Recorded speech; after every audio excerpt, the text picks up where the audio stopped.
Como você já sabe, nossa página Estação da Luz Espírita não tem fins lucrativos. O objetivo é a divulgação da doutrina espírita.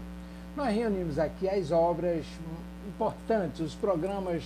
A gente faz uma seleção nos programas da Web Rádio Cristo Consolador de São Paulo e da Web Rádio Estação da Luz Natal e selecionamos alguns e publicamos aqui ou reproduzimos aqui. Por quê?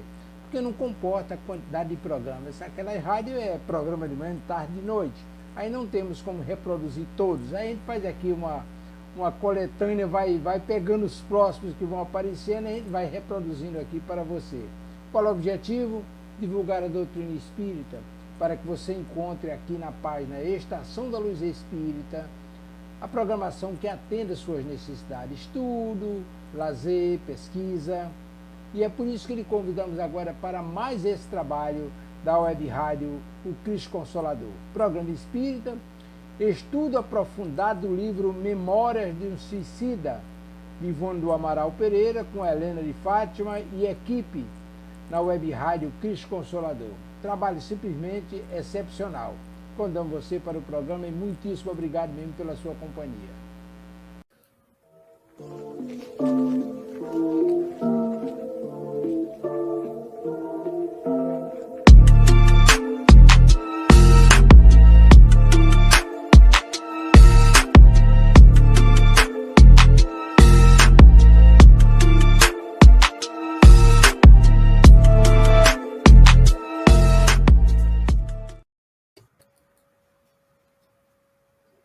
Bom dia para todos. Estamos aqui de volta nessa quarta-feira maravilhosa para darmos continuidade aos nossos estudos do livro Memória de um Suicida. Então, antes nós vamos ler a nossa prece do capítulo 18, item 5. Vou pedir a Sueli para ler, para fazer a leitura do Evangelho e depois pedir a Rita para fazer a nossa prece. Aí sim a gente vai dar continuidade ao estudo. Então, sejam todos muito bem-vindos, aqueles que já estão nos acompanhando, os que ainda não estão, nós estamos estudando o livro Memória de Suicida, na sua primeira parte, o capítulo 6, A Comunhão com o Alto, e ali a gente tem visto o movimento da Casa Espírita, chamada aquela parte, aquele aspecto da Casa Espírita, onde a gente trabalha a mediunidade, o atendimento espiritual ou desobsessão. Então, Sueli, faz o favor de ler essa parte para a gente do Evangelho, e a Rita faz a prece. Bom dia, então, a todos, com alegria de acordar cedo para estarmos aqui reunidos, né? Verdade. Então, graças a Deus por essa oportunidade. Bom dia, Amália. Que Jesus, então, nos envolva a todos no nosso trabalho dessa manhã e vamos ao Evangelho segundo o Espiritismo, no capítulo 18, muitos os chamados e poucos os escolhidos, o item é o 5, que vai nos falar sobre a porta estreita. A porta da perdição é larga, porque as más paixões são numerosas e porque é maior o número dos que frequentam o caminho do mal. A da salvação é estreita, porque o homem que quer atravessá-la deve fazer grandes esforços sobre si mesmo para vencer suas más tendências, e poucos são os que a isso se submetem. É o complemento da máxima: há muitos chamados e poucos escolhidos. Tal é o estado atual da humanidade terrestre, porque, sendo a Terra um mundo de expiações, nela existe o domínio do mal. Quando ela se transformar, o caminho do bem será o mais frequentado. Essas palavras, portanto, devem ser entendidas em sentido relativo e não em sentido absoluto. Se esse tivesse que ser o estado normal da humanidade, Deus teria voluntariamente destinado a imensa maioria das suas criaturas à perdição, suposição inadmissível, desde que se reconhece que Deus é todo justiça e todo bondade. Mas de que faltas essa humanidade se teria tornado culpado para merecer uma sorte tão triste no seu presente e no seu futuro, se na totalidade ela estivesse relegada à terra e se a alma não tivesse tido outras existências? Por que tantas dificuldades colocadas em seu caminho? Por que essa porta tão estreita que só a poucos é permitido transpor, se a sorte da alma é fixada para sempre após a morte? É assim que a unicidade da existência, o homem está sempre em contradição consigo e com a justiça de Deus. Com a anterioridade da alma e a pluralidade dos mundos, o horizonte se alarga. A luz se faz sobre os pontos mais obscuros da fé. Presente e futuro são solidários com o passado. Só então pode-se compreender toda a profundidade, toda a verdade e toda a sabedoria das máximas do Cristo. Graças a Deus. Graças a Deus. Graças ao Senhor Jesus. Graças a Deus. E assim, Senhor, estamos aqui mais uma vez nessa manhã, nos preparando para mais um estudo. Na manhã de hoje, estudando o livro Memórias de um Suicida. Esse livro, Senhor, que muito nos ensina a valorizarmos a vida e a vida em abundância que o Senhor nos ofereceu. Abençoa, Senhor Jesus, a todo o propósito dessa manhã. Abençoa toda a equipe de trabalho, Senhor, do Centro Espírita Leão Denis, que se faz presente aqui nesse trabalho. A equipe de trabalho da Web Estação da Luz, que nos dá a oportunidade desse estudo e da divulgação da doutrina dos Espíritos. Abençoa, Senhor, o nosso planeta Terra. E que esse momento de estudo, esse momento de aprendizado, esse momento de muita troca de energia, que toda essa luz, essa paz, esse amor que esse estudo traz para cada coração, possa chegar a todos os corações necessitados, Senhor. Porque na manhã de hoje estaremos dando continuidade ao estudo da comunhão com o alto. Estaremos vendo, Senhor, alguns exemplos onde muitos de nós podemos nos ver. E assim, Senhor, em seu nome, em nome de toda a espiritualidade que nos sustenta nessa manhã de estudo, em nome de Leão Denis, patrono espiritual da nossa casa, em nome de Allan Kardec, mas acima de tudo, em nome de Deus, que muito agradecidos por essa oportunidade, damos por iniciado mais um estudo nessa manhã do livro Memórias de um Suicida. Fica conosco, Senhor, hoje, agora e sempre, com a graça de Deus. Graças a Deus. Então, vamos voltar para o nosso estudo. Nós estamos vendo lá no Memória, onde fala dos médiuns. Então, nós fizemos uma correlação ou uma contextualização, vamos dizer assim, daquele texto do Memória, onde aparece a questão dos médiuns. E aí a gente vai fazer com o livro Os Mensageiros. Rita, volta, por favor, o texto, se você tiver ele aí, original, para a gente nos posicionarmos no Memória e dar continuidade. Para não ficar solto. Tá?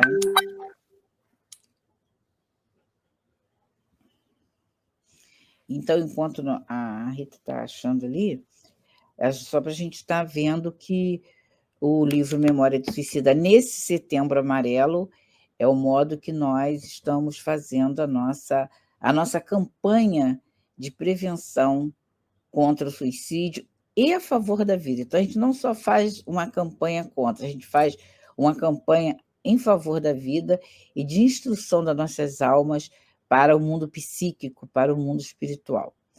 Vamos reler o texto na íntegra do Memória, aí a gente volta para os casos lá do Memória dos Mensageiros.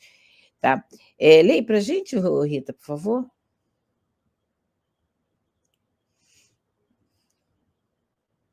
Está fechado. Disseram-nos, mais que na terra, nem todos os homens admitidos ao cenáculo sagrado das evocações, guardavam essa higiene moral e mental, necessária à boa marcha do intercâmbio com o invisível.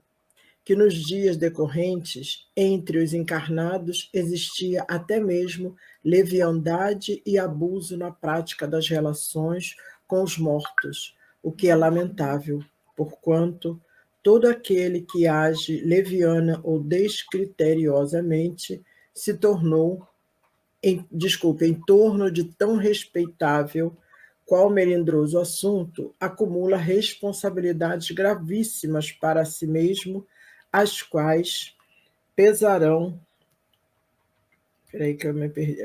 As quais pesarão amargamente na sua consciência em dias futuros. O texto, hein? Por isso mesmo. Vai, Por isso mesmo, as reuniões luminosas, onde o descortino de muitas grandezas espirituais seriam possível, tornam-se raras, pois nem sempre os componentes de um quadro de operadores são realmente dignos do alto mandato que presumem poder desempenhar. Esquecem-se de que, para as verdades dos mistérios celestes refugirem ao seu entendimento, submetendo-se à sua penetração por lhes desvendarem as sublimidades que lhes são próprias, é e sempre foi indispensável aos investigadores a autodisciplina moral e mental, preparo individual prévio, que obriga modificações sensíveis no interior de cada um, ou, pelo menos, o desejo veemente de reformar-se, vontade convincente de atingir o verdadeiro alvo do bem. Mas que ainda assim, e apesar de tudo, ordena o dever de fraternidade que espíritos angelicais voltem vistas frequentemente para núcleos onde tais infrações se verificam, observando caridosamente a melhor oportunidade para elas comparecerem, procurando aconselhar aqueles menos inconsequentes, instruí-los quanto possível, despertando em suas consciências o senso real da responsabilidade terrível de que se sobrecarregam, deixando de envergar a túnica das virtudes apontada na velha parábola do celeste conselheiro como traje obrigatório para a mesa do divino banquete com as sociedades astrais e siderais. E que assim agindo, os ditos espíritos nada mais faziam do que observar princípios da fraternidade estabelecida pelo próprio mestre Nazareno, o qual não desprezou descer de esferas deíficas até o pelaco tormentoso das maldades humanas, a fim de apontar aos pecadores o caminho do dever e a prática das virtudes regeneradoras. Bom, aí a gente vê a essência desse texto. Ele está completamente focado na necessidade da nossa responsabilidade enquanto médium. Então, a equipe achou nada mais, nada menos do que trazer esses casos que está aí nos mensageiros. Como nós não conseguimos analisar todos, porque a gente achou importante não correr com a análise dos casos, porque diz muito ao nosso coração, é uma advertência para todos nós, a gente vai dar continuidade à análise dos casos que aparecem de médiuns que infelizmente faliram e infelizmente nos representa. Essa que é a grande verdade. A gente está aprendendo com médiuns honestos, médiuns ajustados ao ideal que é mostrado no Memória, mas também a gente não pode deixar de mostrar que não tem sido a postura de todos nós. Quem não precisa se ofender, mas que existe, e para a gente não cair não entrar em atalhos que pode causar grandes, como ele diz ali, grandes prejuízos na economia da nossa evolução espiritual. Então, vamos lá no caso, né? Vamos começar a analisar o caso? Vamos começar aí com a Sueli, tá, Sueli? É o caso 3, né? Depois a gente passa para a Amália, para a Rita. Uhum. Então, mais uma vez, bom dia, com alegria. A gente recomeça aqui a nossa manhã e a gente já entra nesse primeiro caso da falha de Mariana.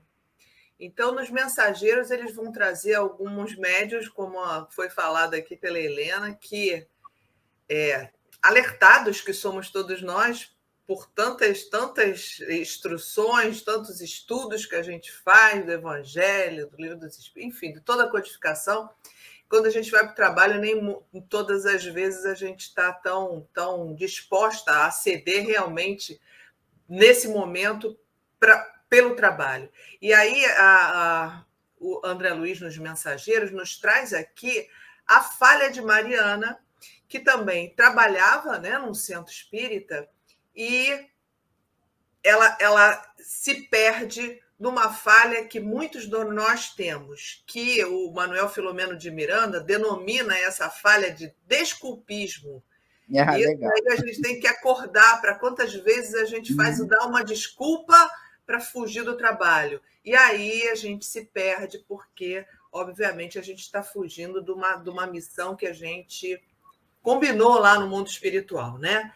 Então, vamos lá na falha de Mariana. Otávio e Acelino continuaram a conversa enquanto Vicente levou o André até outro grupo onde Mariana, uma senhora simpática, comentava com duas amigas que não conseguiu cumprir sua tarefa mediúnica em função de fortes laços de família.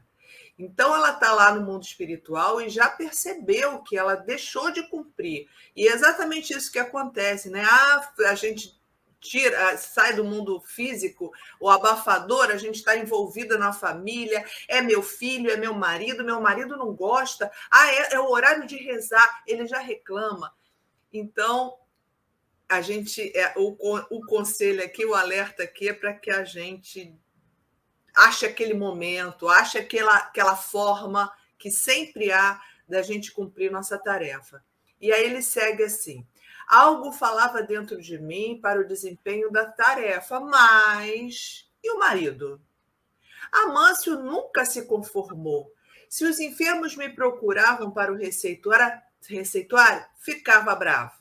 Se os companheiros da doutrina me convidavam ao estudo, revoltava-se.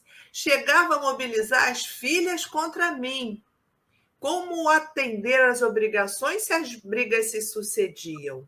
Isso é muito a nossa vivência. Eu acho isso daí, ele pegou um ponto que a gente conhece uma pessoa que faz isso. Se não somos nós mesmo, a gente conhece. Muitas vezes somos nós, porque o marido é chato, que eu vou para o centro, só vive lá.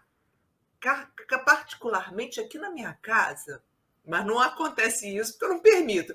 Mas eles sempre falam isso. Ela está sempre socada lá dentro daquele quarto estudando. Tem muito pecado. Tem muito pecado. Fala exatamente assim. Ela precisa mesmo que tem muito pecado. E se a gente for realmente... É interessante isso, né? Se a gente for dar ouvido a isso, a gente vai... Não, gente, eu estou exagerando. E muitas vezes a gente está. Mas, enfim, esse é o desculpismo que a gente tem que se conscientizar da nossa missão. André, fale. E agora, dando um adendo aí, aquela passagem de Jesus, Marta e Maria, né? Se a gente tivesse que ter trazido uma referência evangélica, que a gente sempre traz, seria Marta e Maria, onde Jesus falou: Marta, Marta, Maria escolheu a melhor parte. Mas não que Maria não tivesse feito a parte dela. Não que Maria fosse desleixada com as tarefas da vida. Não, ela já tinha feito a parte dela. Só que Marta era aquela que era concentrada, cristalizada apenas no cumprimento do dever da vida, né? E é isso que a gente tem visto. Muitas mulheres que, olha, para trabalhar, a família não reclama. Para ela, enquanto profissional, ainda mais se ela tiver uma renda boa, e ninguém vai reclamar. para ela fazer o trabalho de casa enquanto o marido está lendo jornal, vendo isso, ou saindo para jogar bola, também ninguém reclama, né?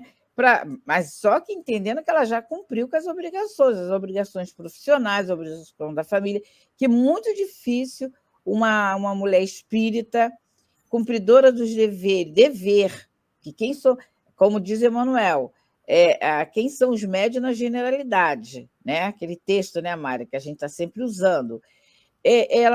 Dificilmente ela vai ser aquela que não vai cumprir com o dever dela enquanto um ser humano encarnado, enquanto profissional, enquanto dona de casa, mãe, mulher, amiga, porque a gente tem visto quem tem conseguido fazer tudo isso. Mas aqui, lógico que André Luiz sabe que ele ia trazer um exemplo de uma mulher cumpridora do dever dela, enquanto cidadã, enquanto ser humano, mas também esse aspecto que é o mundo normal primitivo, que é a nossa origem, a origem espiritual. Então, conhecer, urgência, como diz Leon Denis, urgência em conhecer o mundo transcendental. Isso aqui, esse adendo, só para ficar claro que não é o fanatismo, não é largar o mundo e cuidar só. Só para isso ficar claro, antes que passe assim. Porque passa, né? A gente está ouvindo um texto, a gente cria logo questionamentos. Então, a gente já deixa esse lado já logo esclarecido. Tá, não, mas o André Luiz vem falando aqui embaixo exatamente isso, que ela, cumprindo o dever dela, ela pode trabalhar na sua tarefa e se calar muitas vezes que a gente precisa. E eu me lembrei até também do Aconteceu na Casa Espírita, que também tem um caso desse, não é? E o Nora fala que essa mulher que a gente está se referindo, que também o marido era também irritado, ele estava sempre contra e tal, ela tinha 99% de dedicação ao lar e dedicação à causa. Mas esse 1%, ela falhou, porque ela atendeu o marido no seu trabalho objetivo, que era contra o espiritismo, né? E ele trabalhava contra o espiritismo mesmo, por isso que ele foi obsidiado, né? Ele era evangélico, não era isso? E ele estava sendo manipulado por espíritos que estavam naquele grupo ali para atacar. Olha, aconteceu na Casa Espírita. Esse caso aí é bem parecido, e era uma mulher dedicadíssima. Está fechada, Amália. Era uma mulher dedicadíssima à casa, dedicadíssima à causa, mas esse... Lembrei logo desse caso. Não é? E aí, lembra, né? Exatamente. E esse 1% foi suficiente para ela falhar também, como nós aqui, né? Quantos de nós falhamos nesse 1%, que a gente se dedica tanto à família, se dedica à causa, mas a gente tem que dar na medida correta para que a gente não erre o caminho e não entre na falência, como ele está nos alertando aqui. Porque o André Luiz continua dizendo assim, olha... Sim. Antes de só mais uma gotinha sim. Lembrar a dificuldade que nós estamos atualmente de retorno ao presencial na Casa Espírita, para você ver um pouco que... Às vezes a gente pensa assim, não, muitos anos de Casa Espírita, um trabalho atrás do outro, ou até mesmo já me aposentei, agora eu vou me dedicar. Bastou uma pandemia, bastou um período para a gente se afastou. O que aconteceu? A grande dificuldade do retorno.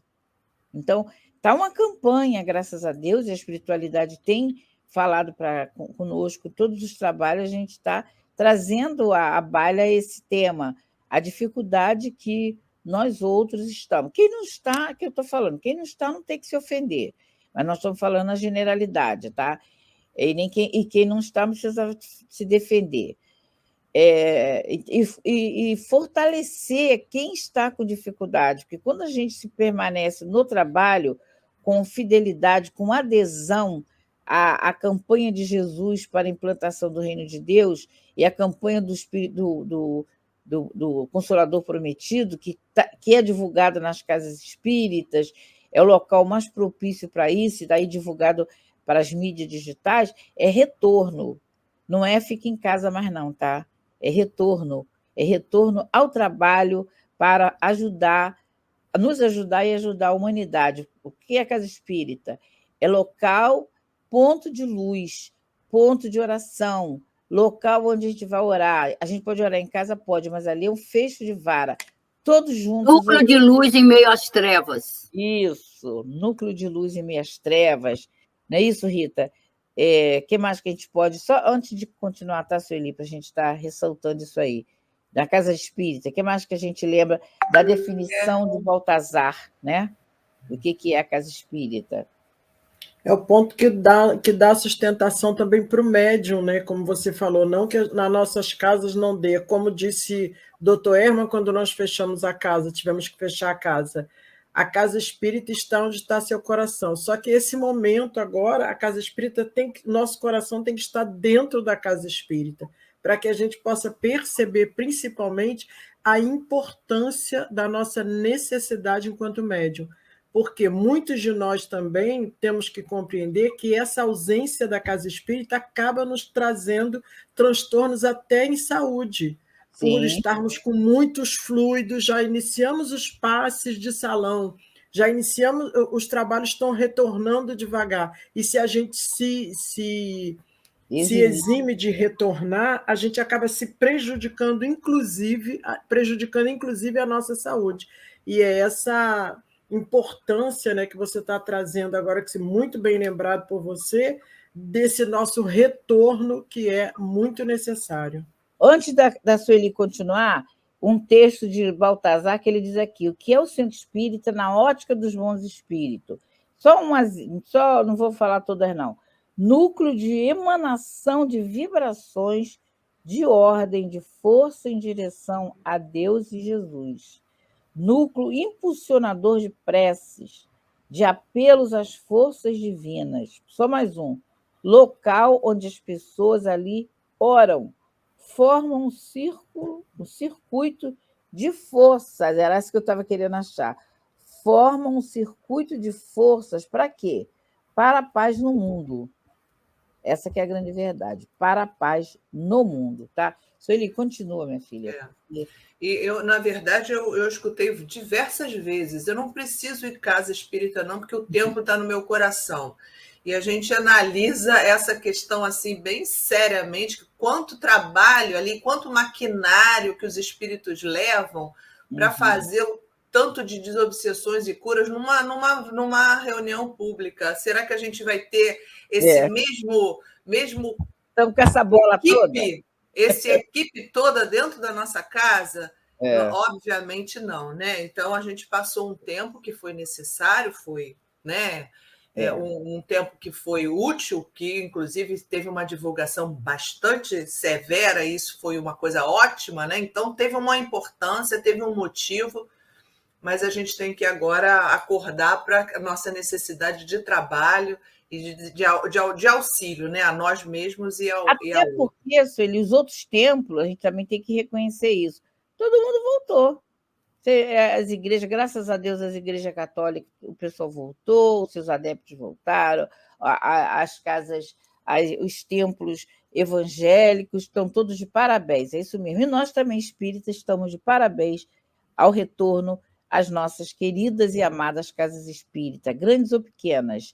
É o núcleo de força para o bem. Continua aí, Sueli, por favor. Então, vamos finalizar ali o que o André Luiz nos fala aqui.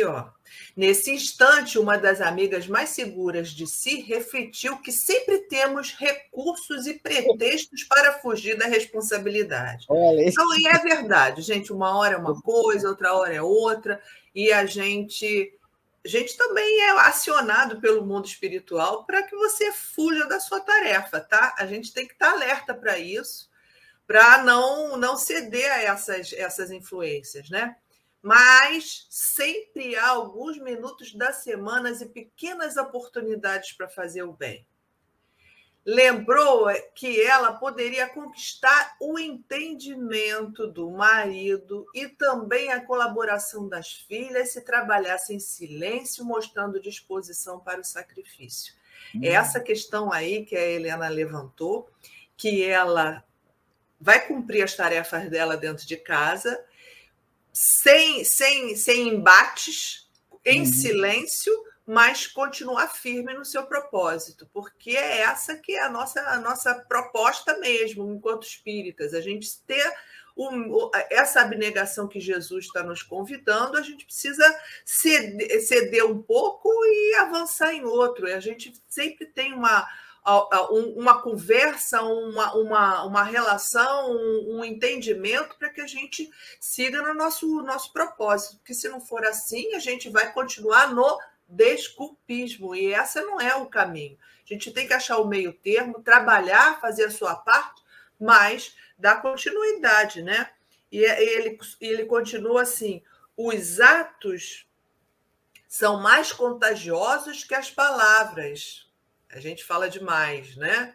A gente tem que agir, né, em silêncio. Aliás, é um alerta que esse do silencio falou muito no meu coração, né? Helena conhece essa história, fala muito no meu coração, que os espíritos mandam sempre um recadinho assim para mim: minha filha, silencie.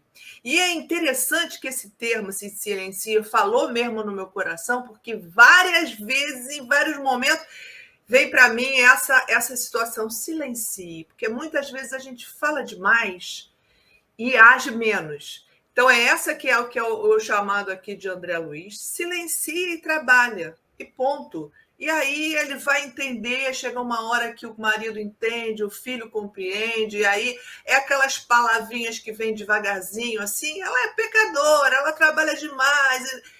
Silencia, porque continuou a sua tarefa, porque você sabe qual é o caminho, né? O caminho para a gente consertar tantas as falhas dos nossos erros passados, que somos médiuns, e aí, na sua generalidade, ainda somos viciosos, e a gente precisa balancear essas perdas, né? Então, eficiência de calar. Essa daí é a eficiência de calar. André Luiz nos alerta, e o mundo espiritual, a mim, sempre me dá esse alerta aqui: cala, silencie, não é o momento de falar. Trabalha e fica quieto.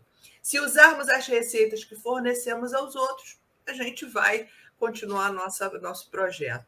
Então, esse caso de Mariana fala muito no coração das mulheres, principalmente, mas é o que Manuel Filomeno de Miranda usa ali no seu trabalho todo. Ele usa esse termo que eu acho tão perfeito, que é o desculpismo. Muitas vezes a gente falha exatamente porque a gente dá preferência, mas justamente para fugir do trabalho. Então, vamos alertar para isso, que cabe, né? Muito.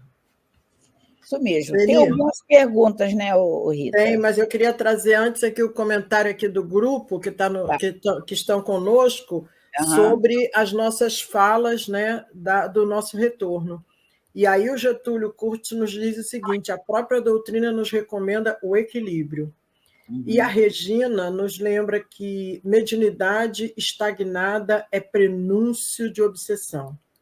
E a Rita Cordeiro nos fala: em relação ao retorno, Kardec sempre orientou seguir a ciência, e ele já provou que o retorno é possível ao lazer, ao trabalho material e ao trabalho espiritual, com cuidado sempre. É isso, Rita, é exatamente isso que a espiritualidade da nossa casa também nos recomendou, que seguíssemos a ciência no momento correto, e foi seguido, por isso a casa também foi fechada, as portas foram fechadas. Quando o doutor Erma diz que, quando o doutor Erma nos dá esse acalento, dizendo que o centro espírita estaria onde estivesse nosso coração, por quê? Porque naquele momento a ciência determinava que a casa fosse fechada, que o afastamento era necessário.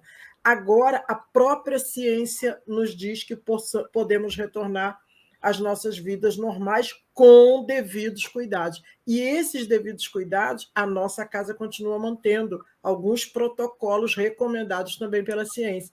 Então, esse equilíbrio que nós precisamos ter é fundamental, mas a obediência também à espiritualidade é muito necessário para que a gente não caia exatamente no que a Regina falou, nessa estagnação da nossa mediunidade, que a gente vai estar aí buscando questões muito mais sérias e preocupantes. Vamos às perguntas, Helena? Vamos. Não precisa Então, todas, não, cada horário, tá? É, Vai nessa primeira aí. vamos lá. A orfandade, essa pergunta está vindo de Campo de Goytacazes, aqui do Rio de Janeiro, da Lindalva Moura.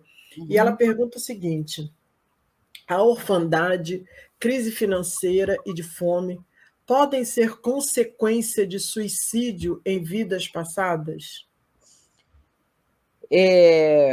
Na verdade, como a gente sabe que é uma derrogação da lei divina, então, a gente, pelo que a gente tem aprendido, graças a Deus, no Livro dos Espíritos, a partir da questão 943 até 957, é o desgosto da vida, o suicídio. É um crime perante a lei divina. Deus não permite que ninguém passe por uma prova, uma expiação, que ainda não esteja com suporte forte o suficiente. Por exemplo, no Evangelho, tem a passagem que fala dos órfãos, que ele diz: órfãos existem para que possam sensibilizar o coração do outro. Então, significa dizer que está tudo dentro da lei, que não existe vítima. Existe aquela pessoa que, naquele momento, ela tem condição de passar pela orfandade. Existe aquela pessoa que, naquele momento, ela tem condição de resgatar com a lei um processo de fome, um processo de transtorno na vida, seja ele qual for. Então, a gente já sabe, com muita certeza, que nenhum desses motivos, até aquela questão de, no último instante de um perigo, é permissível, é desculpável a pessoa se matar, em instante nenhum, que quantos estados que no último instante uma situação chega, aparece e você não morre, tá? Então, a gente não tem até tempo de aprofundar, mas é nesse raciocínio que a gente tem aprendido com Kardec e com Jesus em relação à lei divina e natural. Tá? Ninguém passa por uma situação que não tenha sido, porque ela está falando de questões do passado, né? Tem os sofrimentos atuais, aquele que você provoca, e tem aqueles que você não provocou. Uma orfandade não foi provocada por você nessa existência, mas vai às causas anteriores do passado, tá? Quer falar alguma coisa sobre isso, Amália? Abre o microfone. Está na escala das provas e expiações, né? Então, viuvez, orfandade, perda de entes queridos, toda dor e sofrimento que o espírito passa está na escala das provas e expiações, né? Principalmente as expiações. Quem passa por expiações? Não é o primitivo nem o selvagem, como está bem o Evangelho dizendo. São aqueles que já sabem alguma coisa, né? E quando a gente erra já sabendo alguma coisa, nós nos tornamos responsáveis pelas consequências.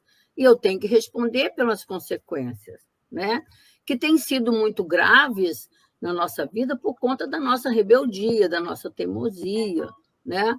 Então, na verdade, se nós cumpríssemos a lei bonitinho desde o início, não precisaria existir orfanatos nem asilos, né? Porque estaríamos cumprindo com o dever de cuidar dos entes queridos dentro do lar, né? De não violar a lei. Mas, como todos os desmandos que nós criamos na vida de encarnado, são necessárias leis humanas que possam conduzir aquilo, possam conduzir aquela situação. E aí, por exemplo, quantas falhas, como está no capítulo 5, item 4, né? Quantos pais são infelizes por não cuidarem dos seus filhos? Mais ou menos isso. Então, quanta falha existe na questão da condução de filhos, né? No núcleo santo do lar, né? No primeiro trabalho divino para a educação do espírito. Então, quantas falhas existem? Essas falhas precisam ser corrigidas. Então, muitos daqueles que não souberam ser pais dentro daquele comprometimento com a lei natural, eles vão aprender a ser pais diante das situações dolorosas que eles mesmos criaram. Então, está dentro da escala das provas e expiações, a orfandade, né? Tá. Como muitas outras situações. Obrigada. Né? Por exemplo, nós não sabemos lidar com perda de entes queridos ainda, né? Porque a gente tem medo da morte, a gente tem o horror da morte, a gente tem toda essa visão ainda distorcida. Como esse caso aqui que foi trabalhado, me permite, Helena, de eu comentar, por exemplo, ninguém consegue enxergar a casa espírita como um núcleo de fazer o bem, é o trabalho no bem que nós precisamos. Como o André Luiz diz aqui, sempre há algum minuto na semana e pequenas oportunidades para fazer o bem. Os nossos familiares não enxergam. Por quê? Porque eles só consideram isso com aquela grande dificuldade humana de discriminação religiosa, de conceituação religiosa. Espiritismo, casa espírita, é coisa do demônio, não é religião, essa mentalidade, né, que está muito presente ainda na cabeça do ser humano, né, a discriminação religiosa, o preconceito, tudo isso. Então, na verdade, é um convite para nós desenvolvermos o bem na nossa vida. Né? E uma coisa lá no curso da família que a gente sempre colocava, nessas disputas do lar conosco, porque estamos no centro, não enxergam que lá no centro eu estou me fortalecendo para melhor cumprir o meu dever dentro de casa. Né? Porque a gente vai se fortalecendo no bem, com os espíritos, a gente vai sendo curado de tantos males para cumprir melhor o dever dentro de casa. Mas ninguém enxerga isso. Por quê? Porque o preconceito, a disputa, né? Porque a dona de casa se torna escrava, né? Desculpa eu falar assim, mas é verdade. Escrava do ego. Isso a gente aprende com Maria Dolores, com Teresa de Brito e com esses espíritos todos. Né? A gente se torna escravo do egoísmo do marido, egoísmo dos filhos, egoísmo, porque eles só querem que nós façamos por eles. Né? Então, só a doutrina espírita que vem ajudar a gente. Né? A própria mediunidade, já vou encerrar, Helena. Uhum. A própria mediunidade, né? Nós tivemos um caso na Malé muito interessante. Uma senhora que já várias vezes tinha buscado o doutor Erma por conta da mediunidade. E o doutor Erma falou para ela que ela tinha que frequentar o centro. Para ela tratar da mediunidade dela, ela tinha que frequentar o centro. Então, mais uma vez, ela estava lá com a dificuldade dela, passando mal, essas coisas, né? Aí a doutora Erma chamou a mim e a Nilza na época, né? Segurou as nossas mãos, juntou com a mão dela, achei tão interessante aquilo, juntou com a mão dela e falou assim para nós: fala para ela como é que vocês fazem para cumprir o dever de casa e vir para o centro. Vir para o centro, fala para ela. E você sabe o que a companheira perguntou para a gente?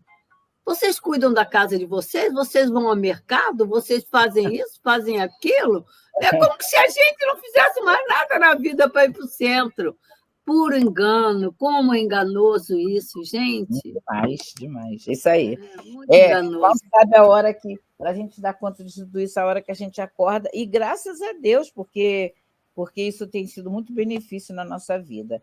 Vamos continuar, porque ainda tem os outros casos, né, gente? É só a gente acordar um pouquinho mais cedo, né, que a gente consegue dar conta de tudo isso.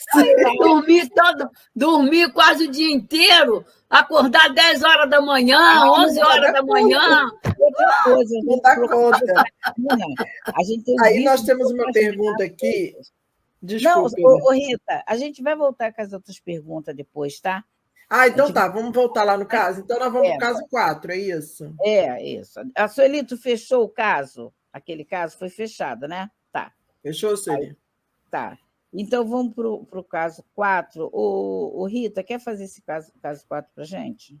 Por favor. Então vamos lá. Aqui, nesse caso, é o caso da falha da Benita. E a André fala para a gente assim: ao nosso lado, outro grupo de senhoras conversava animadamente. Ernestina indagava a mais jovem qual a causa do seu desastre. A jovem respondeu que foi o medo de tudo e de todos. Mas como Benita, mas você foi muito preparada e seu aproveitamento era padrão para nós outras. De fato, disse a jovem, fui preparada, mas desconfiava dos homens, dos espíritos e até de mim mesma. Nos encarnados estudiosos via pessoas de má fé. Nos irmãos invisíveis, espíritos brincalhões, meus amigos me achavam virtuosa, mas eu não passava de uma enferma voluntária cheia de aflições inúteis. Olha, gente, cada caso, a André Luiz pega os casos precisos. Como isso acontece, né, Rita? Como muitos de nós ainda nos vemos nessas situações parecidas a essa, da companheira que é uma jovem, e aí é onde a gente percebe como de que forma as casas espíritas estão acolhendo esses jovens para se tornarem futuros trabalhadores das casas espíritas. A Amália lembra muito bem disso que o Dr. Herman cansou de dizer para todos nós dos encontros. Coloquem os jovens, tragam os jovens para os encontros, para os estudos dos encontros. Daqui a pouco vocês não estão mais aí, eles terão que aprender com vocês como se faz o encontro, como se organiza o encontro, para que eles sejam os futuros trabalhadores. Então, essa responsabilidade que ela traz aqui, né? Ela desconfiava de tudo e de todos. É a falta de segurança em si, a falta de segurança até nos trabalhadores que estavam orientando. Então, isso é muito comum em muitos de nós. Isso é comum ainda em muitos de nós. Parece impossível, mas não é. Ainda temos esse tipo de comportamento. Fala, Amália. É uma coisa incrível que acontece, e até eu e Paulo conversávamos muito sobre isso. Como que nós nos deixamos iludir? No caso, é igual o que a Benita está colocando aí, né? Uhum. O companheiro não pode falar um pouco mais doce conosco, dar mais atenção, que a gente já acha que ele está interessado em nós. Né? Já está interessado em nós. Isso é do homem para a mulher e da mulher para o homem. Né? Então, é muito interessante isso, porque o Paulo mesmo, ainda ele jovem, né? Quando jovem, ele mesmo uma vez falou para mim, engraçado, eu achava que fulano estava interessado em mim, né? Só porque tinha aquele carinho, né? Aquela atenção, né? Que nós dois chegamos muito novos no centro, então a gente ficou como... como é que a gente chama? A gente ficou como... bibelô, não é esse termo. Exemplo. Não, o filho, né? Então, aquele grupo inicial... O mascote. Os mascotes. Ficamos como aquele mascote, aquele casal novinho, né? Que a Ritinha tinha 5 meses. Então, todo mundo nos acolheu com muito carinho, todo o tempo. A gente não tem palavras para agradecer isso, né? Para mostrar todo esse carinho que nós tivemos, atenção de todos, né? Eles eram mais ou menos 30, se não me engano, né? Quando nós chegamos, com 7 anos de existência, o centro. Então, aí, uma vez a gente conversando sobre isso, porque você vê essa questão da Benita, é real. Não pode o companheiro te dar uma atenção mais demorada, que você já acha que ele está interessado em você. Né?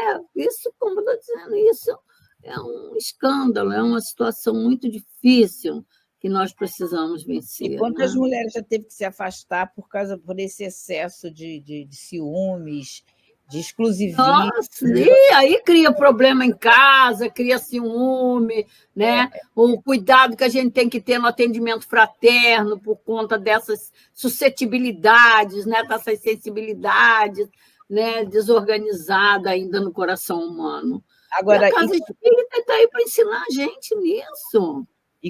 Tanto é que quantos exemplos a gente tem, e a gente conhece bastante, né, Amália? Eu, você, a Rita também, a Sueli, de mulheres que ficaram firmes, fique firme. Fizeram barreiras imensas.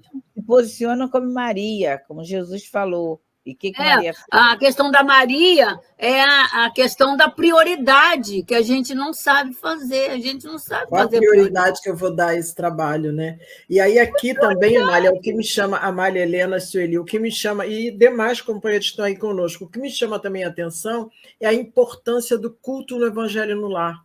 Sim. E a evangelização na casa espírita, porque quando a Amália diz assim, a Ritinha é a Rita que está aí conosco aí. A Rita, quando a Ritinha, que ela diz que ela chegou com Ritinha com 5 meses, quer dizer, já todos os filhos da Amália tiveram a bênção de ser filhos de... Foram gerados lá, fora a Ritinha, o resto foi tudo gerado dentro da casa espírita, tomando passe desde o ventre e cresceram espíritas. Então, a gente consegue perceber claramente a diferença de um comportamento de uma criança que hoje é adulto espírita, foi criança e hoje é adulto espírita, para aquele que chegou já mais jovem, até às vezes já na adolescência chegou na casa espírita, mas naquele processo de muita dificuldade do próprio período da juventude e acaba desistindo e abandonando tudo. Então, às vezes por conta por falta que quando a mãe, no caso, né, tem a determinação de permanecer, ela se torna um exemplo e ela acaba influenciando o filho jovem. Porque eu vi muitas mães assim, eu não consigo convencer meu filho de vir ao centro. Porque quer impor. Não é impondo, é você exemplificando, ensinando, claro, esclarecendo. Quando é pequeno, você não tem que você não tem que estar pedindo para ele ir, você tem que levar. Quanto menor, maior o arrastamento. Quando eles crescem um pouquinho, tem o diálogo, tem a negociação. A gente tem que fazer até negociação com eles. Eles são interessados nas brincadeiras do mundo. Então, você também tem que ser interessado nas coisas do Cristo. Né? E tudo está dentro desse processo da educação, né? Que a gente tem que aprender a ter essa maleabilidade. Né? O curso da família na visão espírita. Deixa eu fazer uma propaganda aqui. Curso da família na visão espírita, desde 1972, existindo aí nessa casa abençoada. Quantas famílias, quantas, doutora, hoje até declinou aí para a gente, sei quantas mil famílias já foram atendidas, né, por conta desses esclarecimentos. É preciso, a gente tem que lutar pelo bem. Me permite só fazer um complemento aqui, que quando o André Luiz fala assim, que a jovem diz que tinha medo de tudo e de todos. Essa questão do medo é uma coisa muito séria que a gente viveu agora a pandemia também, cenas de medo, de pânico de tudo, de não sair de casa e que causou sérios problemas até psicológicos e psiquiátricos. Então, essa questão do medo, ele vai engessar muito a pessoa, né? E esse engessamento, essa desconfiança, a covardia, foram todas essas questões de Benita aí que muitos de nós passamos e que precisa de um atendimento que a Casa Espírita pode ajudar, não é isso? E esse é um capítulo bastante interessante aí que a gente analisou aí nessa fase de pandemia, que muita gente até hoje ainda sofre desse pânico, desse medo de não deixar, de não se aproximar, de não abrir a porta, e aí essa pessoa fica com problemas e sequelas com dificuldade de relacionamento que a gente tem que viver em sociedade, né? É lei, né? A gente tem que viver em sociedade. Então, essa é uma questão importante aí para a gente também analisar, né? É verdade. Ô, Rita, vamos mais uma pergunta, que é para a gente dar continuidade aos casos. Deixa eu só trazer aqui a participação da Raquel Bandi, lá de Rio das Ostras, que a Raquel fala assim para a gente: acredito que temos que encontrar o equilíbrio, porque muitos fogem do compromisso familiar e, para isso, usam o centro espírita como fuga. Ter consciência que o trabalho é importante para nós. Quer dizer, você tem os dois lados, né? São as duas situações que acontecem que a gente tem que ter muito esse olhos de ver, como o Senhor Jesus nos convida o tempo todo. E a Regina lembra, é isso mesmo, Amália, às vezes somos vítimas do egoísmo familiar. E a Rita Cordeiro fala para a gente e como isso é fundamental para todos nós e nossas famílias. A questão da evangelização que a gente trouxe, né, e a questão do culto no lar. E a Mônica Alcântara vem dizendo que estou vivendo isso. Meu filho tem 13 anos no CODE Jovem e no Gengi, mas em alguns momentos tenho medo de falhar. A frequência presencial ao CELD e as programações do estudo que estudos me fortificam. É com paciência, rapidinho. Mônica. É rapidinho, Helena. No curso da família, quando a gente fazia aula e tinha os jovens, né, presente lá, jovem, que é adolescente, né? Então a gente falando da família, aí eles diziam assim: a minha mãe em casa não tem nada disso aí, não, ela faz tudo o contrário. Aqui dentro ela é uma pessoa, lá em casa ela é outra. Você vê, eu durmo com um barulho desse. Isso aí. São muitas facetas, né? Nossa, muitas facetas. Faladas. Por isso que cada caso é um caso. Não podemos generalizar, cada caso é um caso. Verdade. Rita. E aí, devagarinho, a gente vai ajustando, né? E aí, a pergunta que nós temos agora, tem uma pergunta aqui, que ela vem daqui, daí de Pernambuco, do Hugo Abreu. O Hugo pergunta o seguinte: para o pai e para a mãe, como identificar e quais os sinais de possíveis ideias suicidas em seus filhos? Aí, essa pergunta é uma pergunta de extrema importância, que são os sinais. Tendências. Existem muitos psicólogos, muitas pessoas que tratam desse assunto, que vêm relatando assim, tem um elenco de sinais. Mas, na verdade, o sinal mais característico e a atenção melhor é trazer o filho para estudar o Evangelho junto com a gente. Você pode pegar a lista de todos eles, dificilmente existe essa proposta. Faça o Evangelho no lar, tenha uma conversa, porque você não vai ver os sinais apenas naquela dinâmica da vida do dia a dia. Porque, para ver esses sinais, tem que ter uma intimidade maior com esse filho.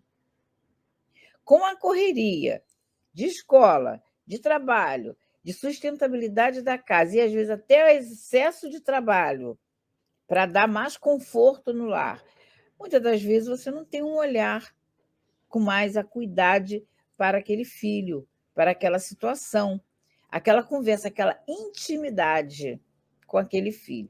A gente sabe que não é fácil, a gente sabe que você precisa também ser alguém que tem autocrítica, porque senão os sinais você já faz ele como crítica. Então, se o pai, se o responsável não for um ser humano que tenha hábito de se autocriticar, autoanalisar, crítica positiva, né? Autoanalisar, não vai enxergar no outro esses sinais, principalmente em filhos, sinais de adolescente, que tem algumas coisas que é muito característica da própria adolescência. A gente tem o mito de não querer levar filho ao psicólogo, e como ajuda, porque espírita já vai na evangelização, para que psicólogo? Isto é uma ignorância, desculpa falar assim, porque é uma equipe de trabalhadores. É preciso. Nem tudo você vai dar conta. Você não vai dar conta de ser psicólogo, de ser professor, não vai dar conta. Então, o mundo tem aí os psicólogos, existe a ciência psíquica, justamente, a ciência da psicologia, justamente para ajudar. E muitas vezes, quando você quer levar, começa numa melancolia, que vai para uma depressão. Não significa dizer que todos que se matam passam pela depressão, não significa, é a maior parte, mas também não...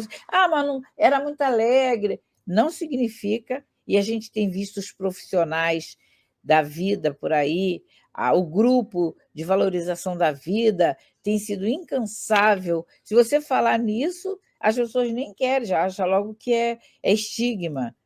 Procura saber, procura analisar com profissionais que você vai conseguir identificar. Fala, Amália.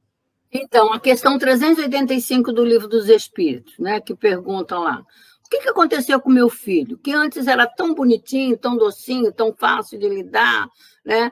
E isso é porque ele diz assim, não conheceis os espíritos dos vossos filhos, mais ou menos isso.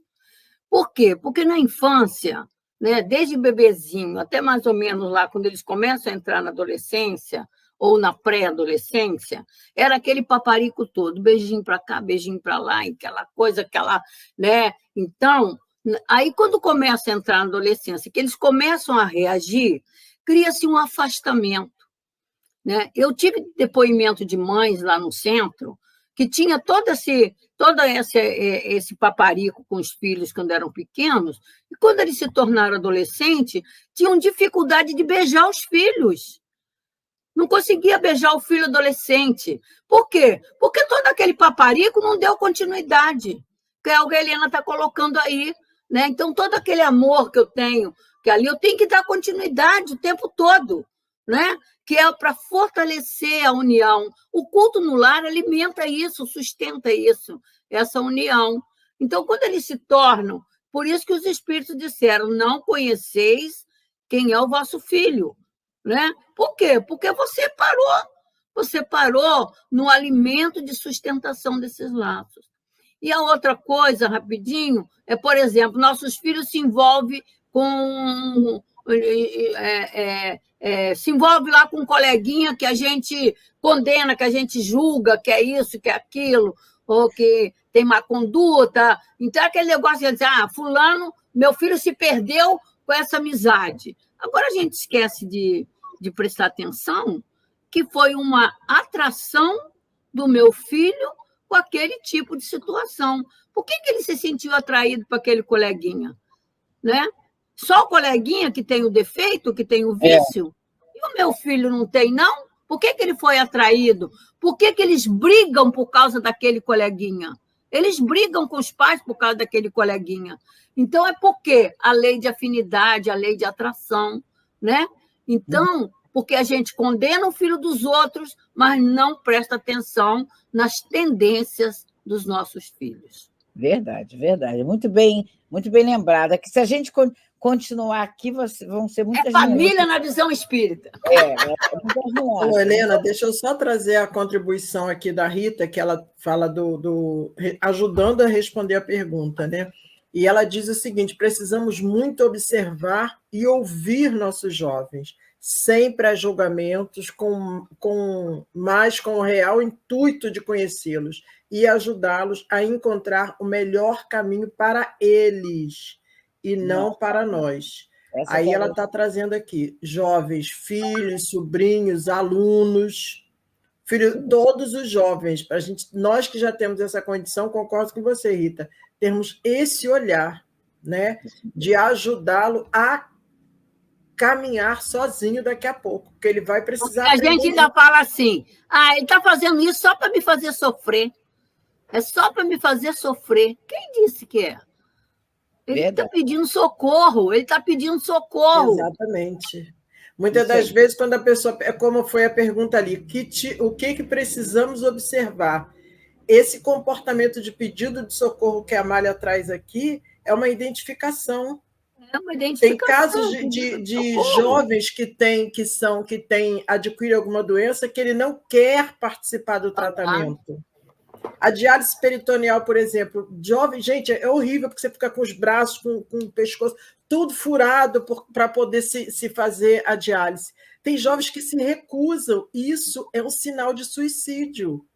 E a gente tem que estar observando isso. E aí é a importância do profissional da psicologia, como a Helena lembrou ainda há pouco. Por que hoje é tão importante você ter, em todas as unidades hospitalares, em todos os setores de um hospital, um psicólogo para estar com esse olhar? É a necessidade. Por que hoje os hospitais já trabalham a questão da religiosidade dos pacientes? Pela importância de ter uma crença que muito auxilia nos tratamentos. Então, é o olhos de ver que estamos precisando ter realmente para os nossos jovens e para todos, né? Isso mesmo.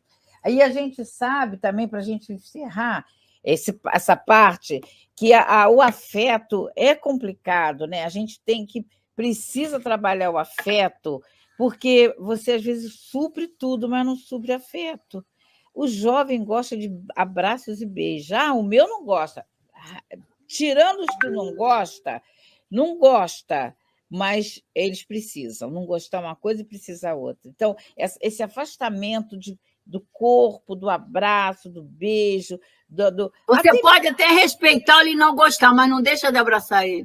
Outra coisa, tem entre amigos, né? Você vê, a gente tem uma relação, a Sueli conhece, de amigos que são extremamente amorosos, não tem quem não, até adulto, não tem quem não se atraia para aquele grupo, aquele núcleo familiar, por causa do afeto.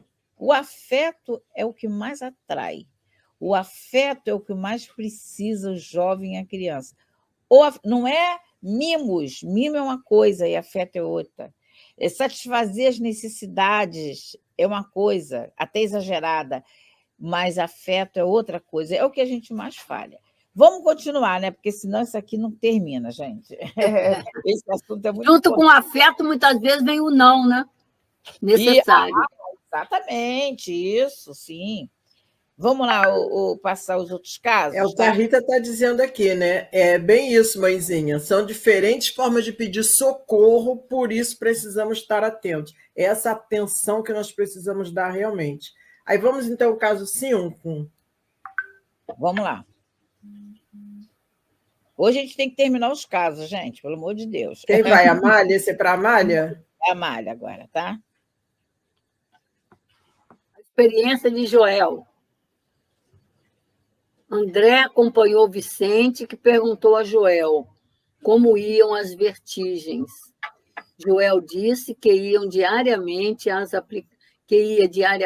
aplicações magnéticas dos gabinetes de socorro no Ministério do Auxílio. Estava mais forte e as crises mais espaçadas. Vicente pediu, então, que ele contasse a sua história a André Luiz. Então, ali, já um pontinho só. Tratamento magnético, né? O que se faz na casa espírita? Através dos passes. Quantas curas são realizadas, né? Só para a gente valorizar já aí a questão da casa espírita e da mediunidade, né? Vicente, então, pediu que ele contasse sua história a André Luiz. Joel começou dizendo que sua tarefa mediúnica exigia sensibilidade mais apurada. Assim, o Ministério do Esclarecimento aplicou tratamento especial, aguçando-lhe as percepções. Lembra Antônio de Aquino, ninguém cai do céu na terra de qualquer maneira. Existe toda uma programação, de muitos anos no plano espiritual, para que aquele espírito possa dar conta da sua encarnação. Então, a mediunidade está nela, está nesse planejamento, né? Ninguém é médium por acaso no centro, na vida terrena. Partiu, então, para a Terra com todos os requisitos indispensáveis ao êxito.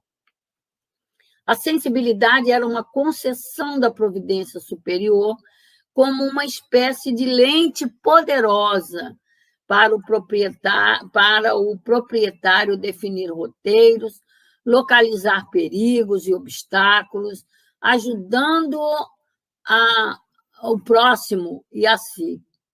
Teria a recordação de existências anteriores para esclarecimento e benefício dos semelhantes. Mas existe uma ciência de recordar que ele não respeitou como devia. Ao primeiro chamado da esfera superior, intuía a lembrança das suas promessas em nosso lar.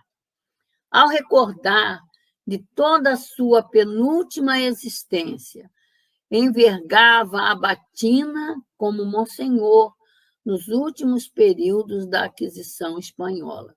Então, você vê, né? O espírito veio preparado, essa lembrança, né? Essa recordação, era um meio de ajudá-lo a valorizar a sua possibilidade de trabalho no bem, né, de trabalhar pelo outro e por si mesmo, né? Então, aí que eu coloco, né, que, na verdade, os outros religiosos, principalmente, por não entenderem o que é a mediunidade, considerar que é coisa do demônio, ou de feiticeiro, ou disso, daquilo, outro, né? Então, não conseguem perceber que é o maior veículo, podemos dizer, né, de nós, espíritos encarnados, para nos conduzirmos com equilíbrio na vida. Ao rever seus companheiros visíveis e invisíveis das velhas lutas religiosas, impunha-se a obrigação de localizar cada um deles no tempo, fazendo questão de reconstituir-lhe as biografias, sem cuidar do verdadeiro trabalho no bem. Então, partiu para a curiosidade, né? Partiu para a curiosidade. Em vez de ele, né, aproveitar para ele olhar para si mesmo, né, na sua responsabilidade, com o que ele assumiu através da mediunidade, ele usou essa possibilidade para a curiosidade, para condenar o outro, principalmente nessa grande luta que a gente tem do preconceito religioso. Porque dentro da própria casa espírita, se o médium não estuda, não se reeduca, não se equilibra, ele mergulha, porque está muito ainda rançoso em nossas mentes essas marcas, né, da religiosidade do passado. A audição psíquica tornou-se clara e, mesmo assim, não queria ouvir os benfeitores, né, espirituais sobre as tarefas úteis e perdeu um tempo enorme em pesquisas referentes à Espanha daquele tempo. Então, você vê, mergulhou realmente no campo da vaidade, do orgulho, né, do não entendimento, do seu compromisso com a mediunidade na casa espírita.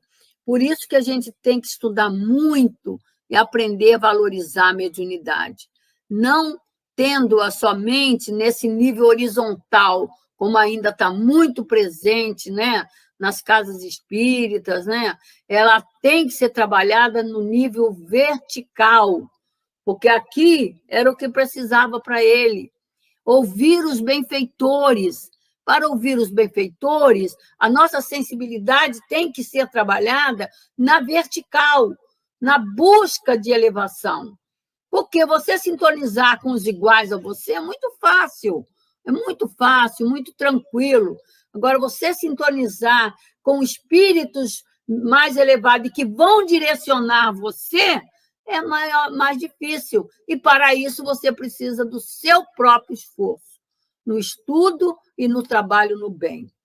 A mente desequilibrou e as perturbações psíquicas se transformaram em um martírio. Assim, Joel passou a reencarnação sem ter feito nada de útil, né? Então, você vê que esse é um quadro muito comum ainda na nossa sociedade, muito comum, porque, só vou citar um exemplo, né? Nós estamos no trabalho do bem para nos equilibrarmos, em primeiro lugar. E, em nos equilibrando, nós vamos limpando o terreno, né? Vamos limpando o terreno, quer dizer, vamos resolvendo, vamos trabalhando todas essas perturbações, esses desequilíbrios que a gente traz. Então, por isso que é o trabalho do bem que te equilibra, né? Que te ajuda nessa organização. Então, o caso... eu estou lá, estou tantos anos no centro, trabalhando na mediunidade, mas o meu problema continua o mesmo, não consigo... Quando é que a mediunidade vai solucionar o meu problema? A mediunidade não vai solucionar o teu problema. Quem vai solucionar o teu problema é você. A mediunidade é o veículo que Deus te proporcionou, a oportunidade de você, através da ajuda da espiritualidade maior. Por isso, essa sintonia com o alto é necessária, é a mais importante. Aí Leon Denis diz, o dever do médium é buscar a companhia dos bons espíritos, não é? Está lá no invisível. É o nosso dever, não é ficar sintonizando só com o espírito obsessor e perseguidor. Isso é fácil, porque nós somos, mas é buscar a sintonia com o alto. Então, quando é que vai resolver o problema lá em casa? Quando eu aprender que, através da mediunidade, eu estou me equilibrando, estou me fortalecendo para eu resolver o meu problema lá em casa. Não é a mediunidade que vai resolver o meu problema lá em casa. Então, eu estou indo ao centro com interesse pessoal. Não, tem 2 casos. Sueli, faz o próximo caso, por favor. Não, só tem mais um, é só o 6, é só o Bernardino. Só o último, né? Esse é o último. Vamos lá, Sueli. Sueli. No caso Belarmino, a gente já inicialmente pode descrever como é um caso de um doutrinador com vaidade do conhecimento. Essa é uma questão bastante séria, que muito a gente tem visto aí. As pessoas vão lá com o objetivo, né? Vão no centro espírita com o objetivo e fala bonito, e tem uma preleção muito interessante, mas não utiliza. E aqui o alerta que o André Luiz nos traz, onde Belarmino já saiu lá do nosso lar com todo o potencial, com toda a capacidade, com uma missão séria, que era a de divulgação, que começaria, isso aqui é importante, ele começaria com um exemplo. Ele ia ser doutrinador. A proposta era essa, a missão é essa, ele saiu do nosso lar já com conhecimento de toda a codificação, e aí ele está falando, ele saíra do nosso lar com a tarefa de doutrinação, a tarefa de divulgação começaria com o exemplo, e depois com a palavra. Isso é muito interessante, porque quem fala bem, ele atrai, ele tem aquele magnetismo. Isso é bom, isso é ótimo, mas ele tem que usar esse conhecimento na prática mesmo, porque senão ele vai ficar afastado da prática, como aconteceu com Belarmino.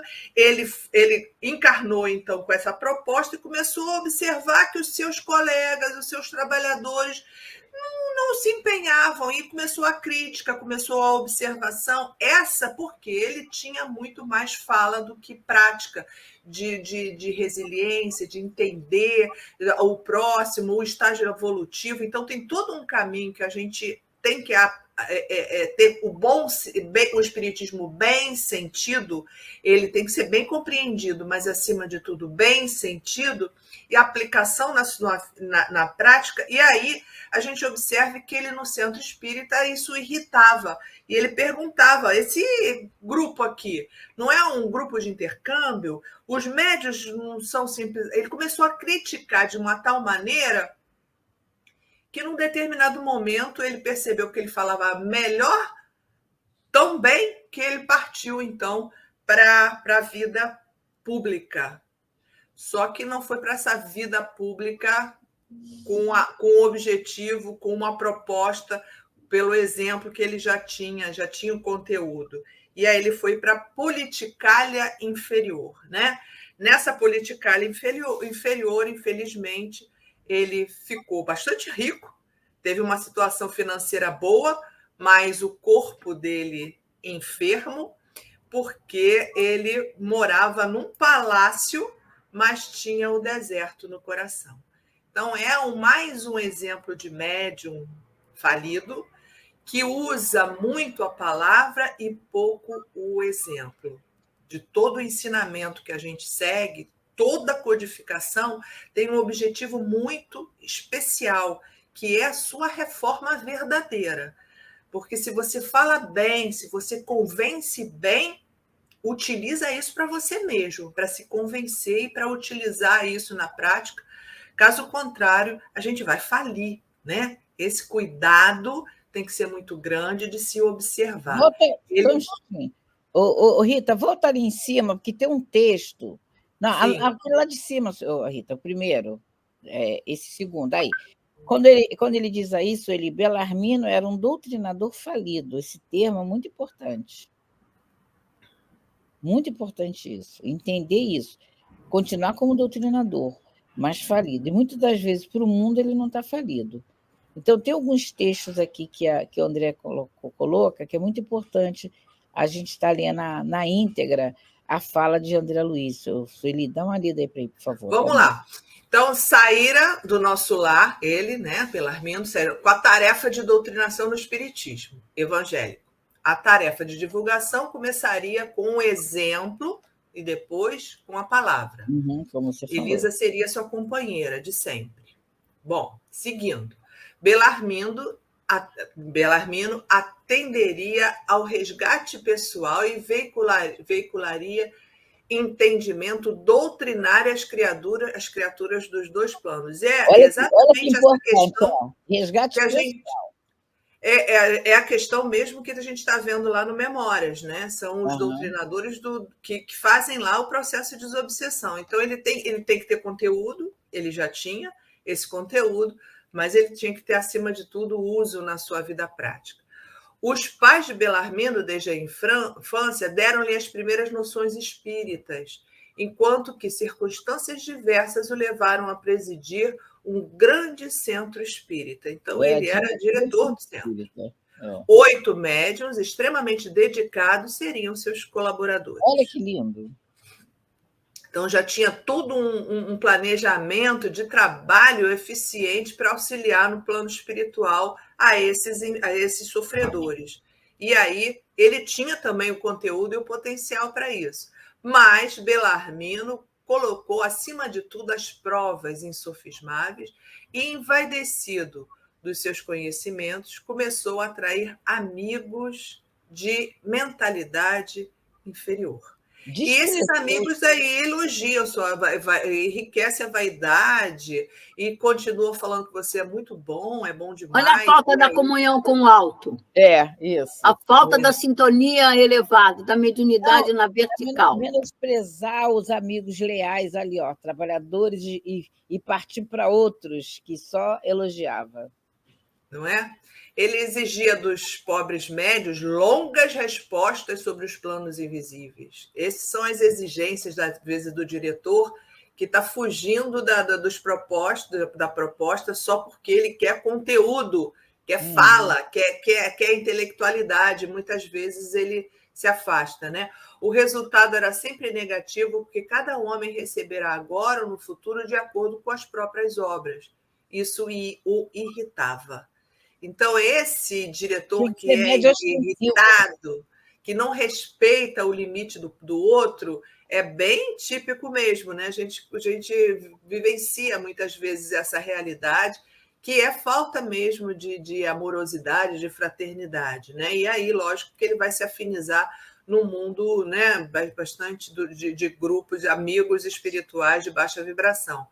Sueli, não era Sueli, só um minutinho. Em relação a esse ponto, só botar uma questão. No passado, era muito comum do médium chegar na casa espírita e desavisadamente, os dirigentes colocar aquele médium, senta à mesa.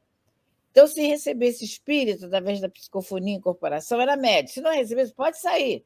Olha, gente, eu vivenciei isso, né? Porque a gente, com 67 anos, desde adolescente, casa espírita, a gente já vi, eu já vi isso, tá? Então, não era médium. A pessoa triste, mas eu estou passando, mas eu não incorporo espírito. Na época, a gente jovem não entendia essa postura, tá? Quando eu fui para o Leon Denis, e aí a gente tem que falar, eu comecei a vislumbrar a doutrina espírita, quando eu percebi, e a Malha está aqui, vai concordar, que o altivo não estava naquela de treinar a mediunidade, botando na mesa para incorporar, não. Era passe no salão. E é justamente isso que Kardec preconiza. Primeiro, exercitar a mais simples, para depois ir para a mais complexa. Então, essa coisa de centro, só valorizar o médium com mediunidade ostensiva, e outra coisa, a mediunidade ela pode ir desenvolvendo. Você começa doando energia, doando fluido no salão. Depois, com a perseverança, com a evolução, com a fase diferente da sua vida. Eu, por exemplo, fui para quando era jovem. Até hoje, Helena, ainda me perguntam, né? Sim, De outras casas. Como é que lá no Leon Denis desenvolve a mediunidade? O pessoal pergunta. Como é que vocês fazem para desenvolver a mediunidade? Falei, no passe no salão. Primeiro faz os cursos. Tem que fazer os cursos todos, né? Aí começa no passe no salão. O médium começa a exercitar a sua mediunidade, seja ela qual for. Seja ela qual for. É o passe no salão. No salão. Ali ele começa a exercer a doação fluídica. Aí, como eu já na época já trabalhava na incorporação ao público, eu tenho muito agradecimento à casa, mas não era fácil incorporar ao público. Quando eu fui para o Leon Denis, eu tinha entendido que o tio tinha conversado comigo, que foi lá que eu conheci ele. Ele tinha conversado comigo, que ele falou, a gente começa aqui, ele passou logo o panorama mesmo de como que trabalhava a mediunidade.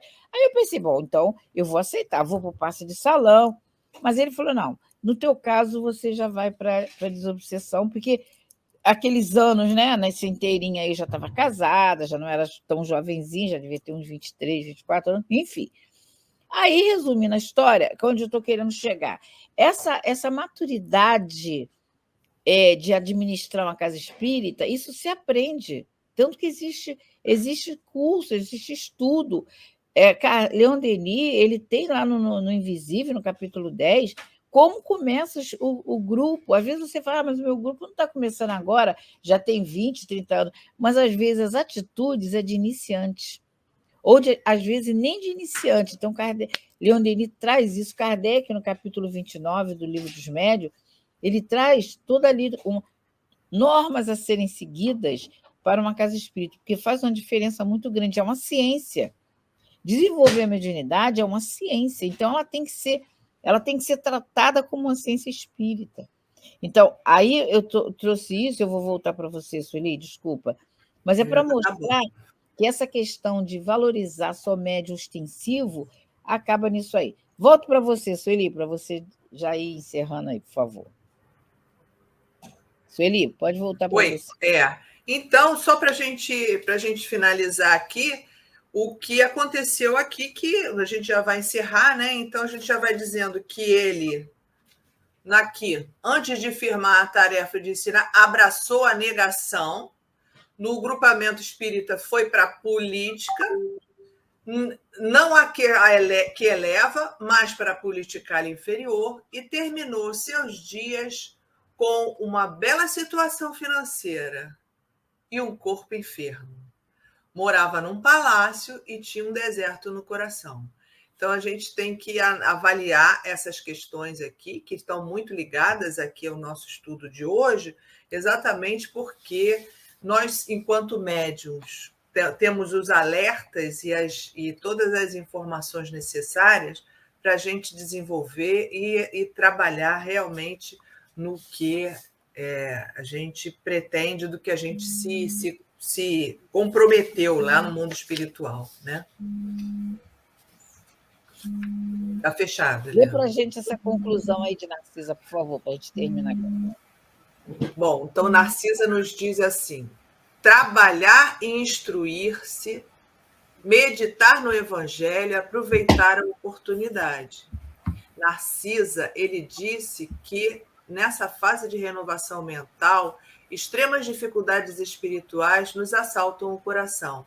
Ela sugere a meditação do Evangelho de Jesus e o empenho cada vez maior no serviço em prol dos semelhantes. Todos nós somos portadores da planta do Cristo na terra do coração. Quando crescermos para o Senhor, seus ensinos crescem igualmente nos nossos olhos e vamos fazer o bem, meu caro. Encha seu cálice com o bálsamo do amor divino.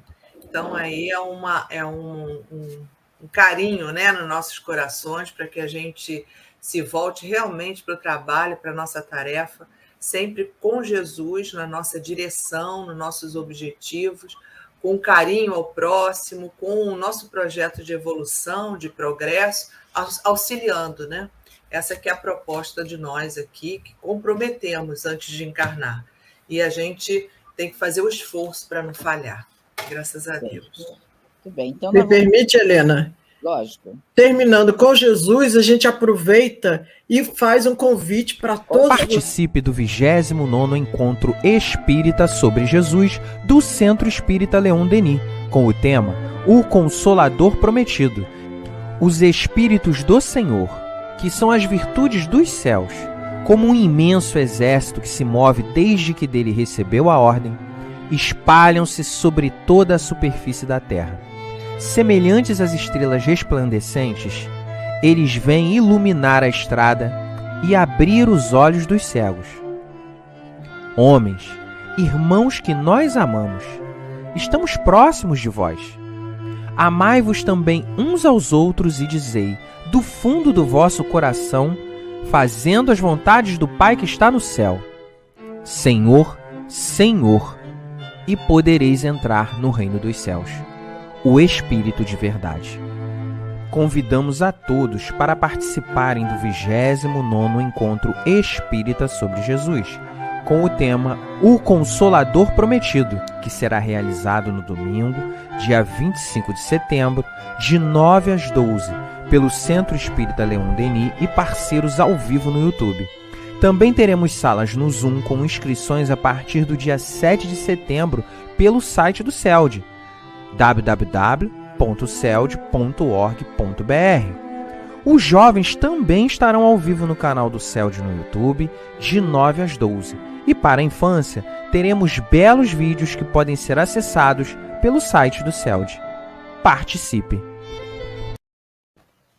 Muito lindo, gente, muito lindo.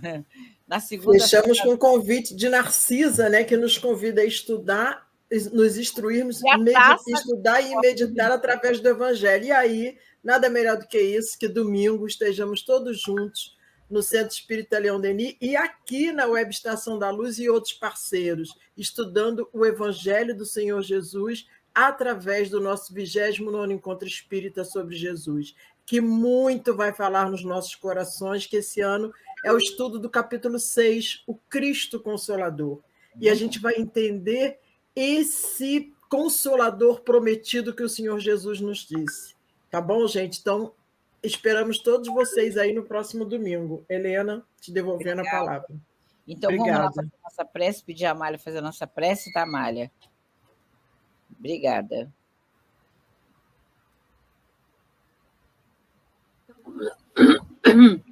Vamos agradecer a Deus, a Jesus, essa oportunidade abençoada.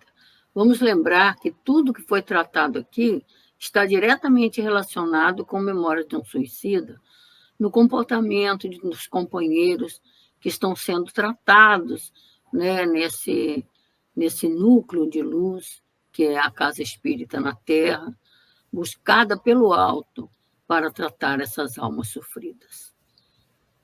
Senhor Deus, Senhor Jesus, mestre, amigo e condutor de nossas vidas. Queridos benfeitores espirituais que nos conduzem e sustentam nesta hora. Nós vos agradecemos por mais esta bênção, por mais esta oportunidade de trabalho no bem, onde vamos nos fortalecendo, Senhor, para merecermos cada vez mais esta sustentação constante, permanente em nossas vidas. Que possamos envolver nesse momento todos que nos ouvem, todos que participam, todos que nos ouvem e participam direto ou indiretamente, pedindo-te, Senhor Jesus, pedindo a Maria de Nazaré, que envolva todos esses corações nas forças do bem, do amor e da luz, que envolva principalmente os equivocados na vida, esses que ainda não conseguem perceber em sua própria vida a presença do nosso Pai, justo, misericordioso e bom. Permita, Senhor Jesus, que essas vibrações de amor e de paz envolva todos, encarnados e desencarnados, além fronteiras, Senhor, para que possamos nos sentir parte de uma humanidade que está sob comando seguro e amoroso do nosso Mestre Jesus. Permita, sim, Jesus querido, que possa ser em teu nome, em nome de Maria de Nazaré, mas, sobretudo, que possa ser em nome de Deus, que possamos considerar encerrado os nossos estudos desta manhã. Graças a Deus.